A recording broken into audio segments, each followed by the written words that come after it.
Assalamualaikum warahmatullahi wabarakatuh.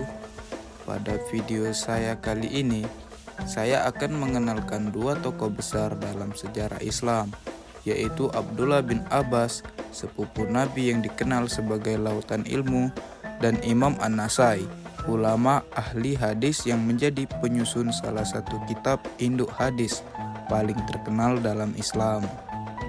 Nama lengkapnya adalah Abdullah bin Abbas bin Abdul Muthalib bin Hashim.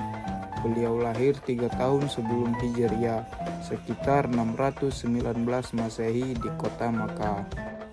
Abdullah bin Abbas adalah sepupu Rasulullah Shallallahu Alaihi Wasallam. Ayahnya Al-Abbas bin Abdul Muthalib, yaitu paman Nabi.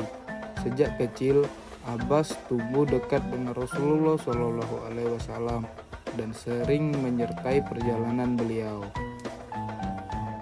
Beliau diberi gelar Hibrul Ummah, yaitu artinya tintanya umat, simbol keluasan ilmu. Turjumanul Quran, yaitu artinya ahli tafsir Quran terbaik di zamannya. Dan fuqaha sahabat, artinya ulama fikih di kalangan sahabat. Julukan ini muncul karena kecerdasannya yang luar biasa, ingatannya yang tajam, dan doa langsung dari Rasulullah Shallallahu Alaihi Wasallam. Ya Allah, berilah ia pemahaman agama dan ajarkanlah kepadanya tafsir. Doa ini pun terbukti. Ibni Abbas menjadi ulama tafsir terbesar dalam sejarah Islam karena kedalaman ilmunya. Guru-gurunya adalah para sahabat besar seperti Nabi Muhammad SAW, Umar bin Khattab, Ali bin Abi Thalib, Zaid bin Thabit, dan banyak sahabat lainnya. Ibni Abbas memiliki peran besar dalam menjelaskan makna ayat-ayat Al-Quran. Banyak ulama tafsir setelahnya seperti Mujahid, Ikrimah, dan Sa'id bin Jubair belajar langsung darinya. Melalui jalur inilah tafsir Al-Quran berkembang secara kuat pada generasi awal Islam. Selain ahli tafsir, Ibni Abbas juga menjadi rujukan dalam fikih dan hadis. Riwayat-riwayat darinya digunakan dalam banyak kitab hadis besar. Ia dikenal bijaksana, luas ilmunya, dan mampu memberikan penjelasan mendalam yang mudah dipahami.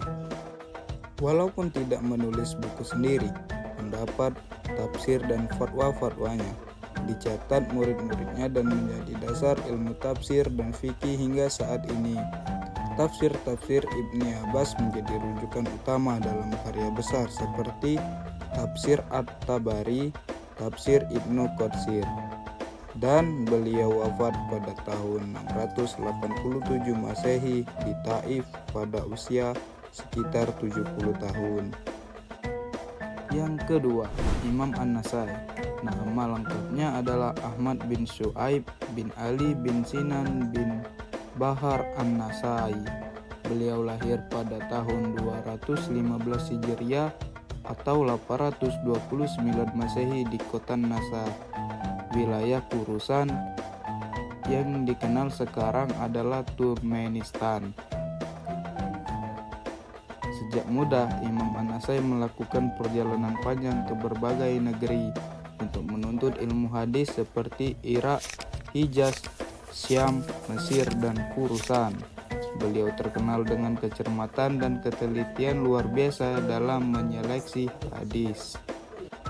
Nah, teman-teman tahu nggak? Sunan An-Nasai memiliki karya monumentalnya, yaitu As-Sunan An-Nasai, salah satu dari kutub As-Sittah, yaitu 6 kitab hadis paling terpercaya dalam Islam. Buku ini dikenal paling ketat dalam penilaian sanad setelah Sahih Bukhari dan Sahih Muslim. Selain dari itu, beliau menulis As-Sunan Al-Kubra, Khosais Ali, Ad-Du'afa, Wal Matrukin, dan berbagai karya lain. Karena ketelitian ilmunya, beliau digelari Imam Al-Hadis dan Hafiz dan ahli jarwa ta'dil atau penilai perawi hadis. Imam An-Nasai wafat pada tahun 303 Hijriah atau 915 Masehi. di usianya sekitar 88 tahun. Banyak ulama menilai beliau sebagai salah satu periwayat hadis paling terpercaya sepanjang sejarah. Kisah Abdullah bin Abbas dan Imam An-Nasai mengingatkan kita bahwa ilmu tidak bertahan hanya oleh satu generasi. Meskipun hidup dalam masa yang jauh berbeda, keduanya saling terhubung dalam warisan ilmu. Ibni Abbas adalah sumber utama tafsir dan hadis pada generasi sahabat. Sementara Imam An-Nasai beberapa abad kemudian menyusun, menyeleksi, dan menjaga hadis-hadis termasuk riwayat yang berasal dari Ibni Abbas. Melalui tangan para ulama seperti Imam An-Nasai, ilmu bin Abbas tetap terjaga dan sampai kepada kita hingga hari ini. Dan dari Abdullah bin Abbas kita bisa belajar tentang pentingnya memahami Al-Quran dan mendalami agama. Dan dari Imam An-Nasai kita bisa belajar tentang ketelitian, kejujuran, dan semangat menjaga kemurnian ajaran Rasulullah Shallallahu Alaihi Wasallam.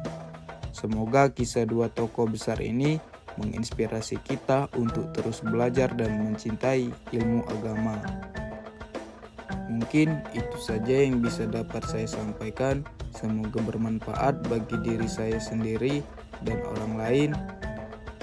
Jika ada salah kata, saya mohon maaf. Kepada Allah saya mohon ampun. Saya akhiri. Wassalamualaikum warahmatullahi wabarakatuh.